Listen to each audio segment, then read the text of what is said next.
Pagkatapos ng mga bagay na ito'y nagkaroon ng pista ang mga Hudyo at umahon si Jesus sa Jerusalem. Sa Jerusalem nga'y may isang tangke sa tabi ng pintuan ng mga tupa na sa wikang Ebreo ay tinatawag na Bethesda na may 5 portiko. Na sa mga ito ay nangaghandusay ang marami sa kanilang mga may sakit, mga bulag, mga pilay, mga natutuyo, sapagkat lumulusong ang isang anghel ng Panginoon sa mga tanging panahon sa tangke at kinakalawkaw ang tubig, at ang unang banaog sa tangke pagkatapos na makalawkaw ang tubig ay gumagaling sa anumang sakit na dinaramdam. At naroon ang isang lalaki na may 38 taon nang may sakit. Nang makita ni Jesus na siya'y nakahandusay at mapagkilalang siya'y malaon ng panahong may sakit, ay sinabi niya sa kanya, "Ibig mo bagang gumaling?" Sumagot sa kanya ang lalaking may sakit, "Ginoo, wala nang taong maglusong sa akin sa tangke. Pagkalawkaw sa tubig, datapwat samantalang ako'y naparoroon, ay nakalusong na muna ang iba bago ako." Sinabi sa kanya ni Jesus, "Magtindig ka, buhatin mo ang iyong higaan at lumakad ka." At pagdakay, gumaling ang lalaki at binuhat ang kanyang higaan at lumakad. Noon nga'y araw ng Sabat. Kaya sinabi ng mga Hudyo sa kanya na pinagaling, "Ito'y araw ng Sabat at hindi matuwid na buhatin mo ang iyong higaan." Ngunit sila'y sinagot niya, "Ang nagpagaling sa akin, ang siya ding sa akin ay nagsabi, buhatin mo ang iyong higaan at lumakad ka." Tinanong nila siya, "Sino ang taong sa iyo'y nagsabi, buhatin mo ang iyong higaan at lumakad ka?" Ngunit hindi nakikilala ng pinagaling kung sino siya, sapagkat si Jesus ay humiwalay, palibhasa'y may isang karamihan sa dakong yaon. Pagkatapos ay nasumpungan siya ni Jesus sa templo at sa kanya'y sinabi, "Narito, ikaw ay gumaling na. Huwag ka nang magkasala. Baka mangyari pa sa iyo ang lalong masama." Umalis ang tao at sinaysay sa mga Hudyo na si Jesus ang sa kanya'y nagpagaling.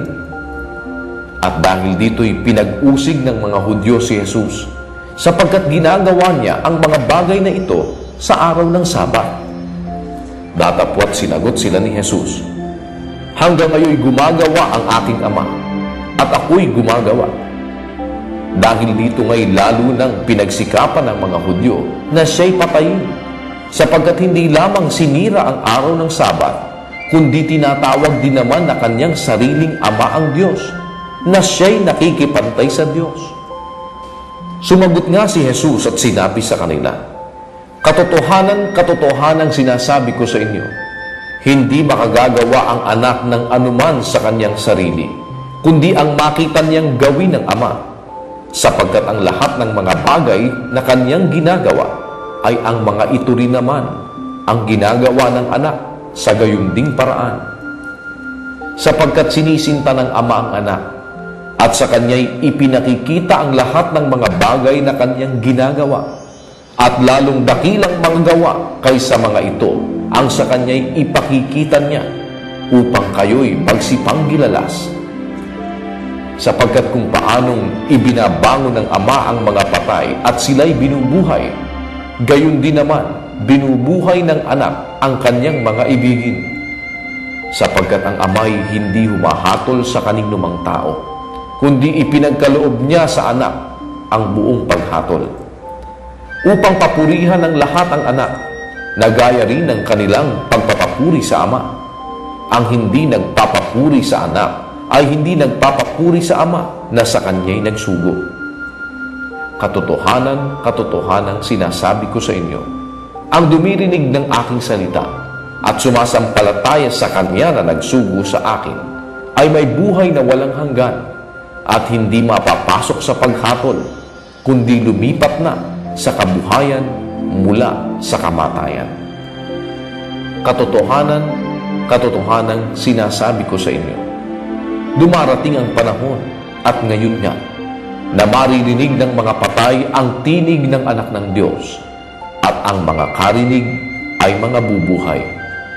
Sapagkat kung paano ang Ama ay may buhay sa kanyang sarili, ay gayon din namang pinagkalooban niya ang anak na magkaroon ng buhay sa kanyang sarili.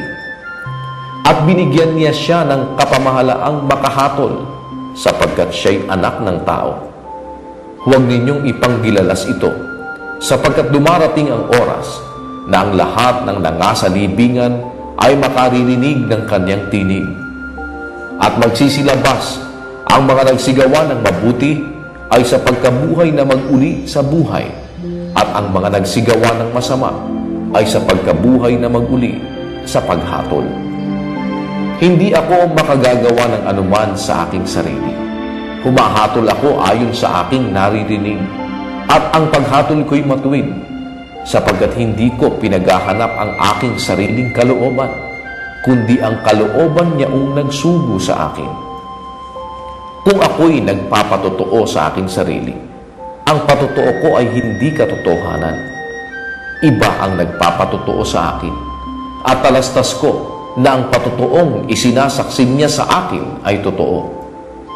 Kayo'y nangagsugo kay Juan, at siya'y nagpatotoo sa katotohanan. Datapwat ang patotoo ay hindi mula sa tao. Gayon may sinasabi ko ang mga bagay na ito, upang kayo'y mangaligtas. Siya ang ilawang nagniningas at lumiliwanag, at inibig ninyong kayo'y mangagkatuwang sumandali sa kanyang liwanag.